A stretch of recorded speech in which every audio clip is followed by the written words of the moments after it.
BK 뉴스입니다. 아베의 좋은 시절은 다 끝난 듯합니다. 최근 국제적으로 굴욕의 연속인 아베인데요. 유엔은 기후 정상회의에서 아베 총리의 발언 요청을 거부했으며, 또한 북한은 또 한 번 아베에게 기형아, 난쟁이, 바보라는 비난과 함께 방사포와 탄도미사일도 구별 못한다며 가까운 시일 안에 아주 가까이서 보게 될 것이라는 경고까지 받은 상황입니다. 여기에 더해 미국 워싱턴 포스트는 일본은 민주주의라고 하기엔 이상한 나라라고 지적했습니다. 워싱턴 포스트는 일본의 총리와 정부 공식 문서, 그리고 엄청나게 큰 문서 파쇄기에 대한 이상한 이야기라는 헤드라인으로 기사를 전했는데요. 수단과 이라크에서 근무 중인 일본 자위대가 직면했던 위험을 알린 기록이 파쇄되었다고 했다가 나중에 재발견된 사건이나 아베 정권을 무너뜨릴 수 있었던 사학 스캔들에 관한 중요 서류도 일부는 위조되고 일부는 파쇄되었던 것을 언급합니다. 또한 최근 아베 벚꽃 모임 스캔들과 관련한 초대 명단도 파쇄됐고 아베 총리실 방문자 목록 역시도 모두 파쇄되었다고 이야기하는데요. 국가의 수장이 누굴 만나 무엇을 하는지에 대해서도 마음만 먹으면 얼마든지 조작할 수 있는 나라가 바로 일본이라는 것이죠. 더군다나 아베 내각부의 지하실에는 1000장이 넘는 문서를 한 번에 파쇄할 수 있고 시간당 550kg의 문서를 파쇄할 수 있는 초대형 문서 파쇄기가 설치되어 있어서 일본 언론들의 주목을 받고 있는 상황이라고 전하면서 나카바야시 NSC-7510 마크 3라는 이 기계가 일본 정부의 은폐 공작의 상징이 되었다고 이야기합니다. 또한 기사는 일본에서는 스캔들 사건이 벌어질 때마다 관료들이 모든 관련 서류가 폐기되었거나 찾을 수 없다고 변명하는데, 아마도 이것은 아베 정부 하에서 살아남기 위해 거짓말을 하는 것으로 보인다는 아사히 신문의 기사 내용을 인용하여 전하는데요.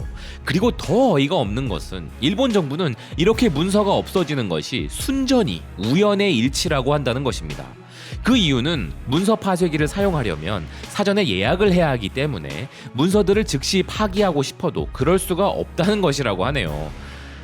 우연이라고 하니까 떠오르는 것 중에 하나가 지소미아 종료 유예와 수출 규제 관련 대화는 관계가 없고 우연히 같은 시점일 뿐이라고 망발을 해대던 일본 내각의 발표가 떠오르는데요. 일본 정부는 불리한 모든 경우에 우연이라는 말로 변명을 해대고 있습니다. 기사는 또한 일본은 다른 서방 민주주의 국가보다 정보의 자유라는 측면에서 뒤처져 있다면서 그나마 1999년에 행정기관이 보유한 정보에 대한 접근에 관한 법률을 통과시켰지만 아베 정부는 2012년에 취임한 이후 체계적으로 이 규칙을 어겨왔고 결국 그 법규를 철회시켜버렸다는 것입니다. 즉 공문서를 마음대로 조작하고 폐기해서 정부가 무슨 일을 하던 국민들은 보지 못하게 하겠다는 것이죠.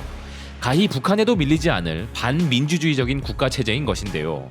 도쿄 소피아 대학의 정치학 교수인 나카노 코이치는 이것은 불편한 사실을 숨기기 위해 문서를 조작하고 파괴하는 반복적인 패턴이라며, 이렇게 정부와 관료 체계를 개인이 통제할 수 있게 된 것으로 인해 아베가 7년 이상 권력을 행사할 수 있었던 것이라고 지적했습니다.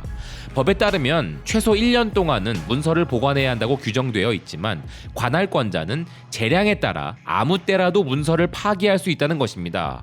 미국에서도 대통령 기록법에 따라 대통령이 만지는 모든 문서는 역사적 기록으로 보존되어 국가기록보관소에 보내져야 한다고 규정되어 있지만 미국은 일본과는 또 다른 문제를 겪고 있는데, 트럼프가 자꾸 종이를 찢어 휴지통에 버리는 습관이 있어서 백악관은 트럼프가 찢어버린 문서를 쓰레기통에서 꺼내 다시 원래 상태로 복원시키는 팀을 꾸렸다고 기사는 언급하는데요. 기사를 보면서 든 생각은 이런 일본 정부는 민주주의를 추구하는 국가가 아니라는 생각입니다.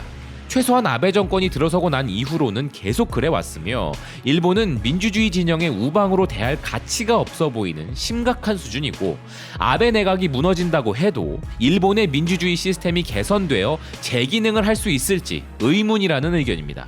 지금까지 BK 뉴스였습니다. 시청해주셔서 감사드립니다.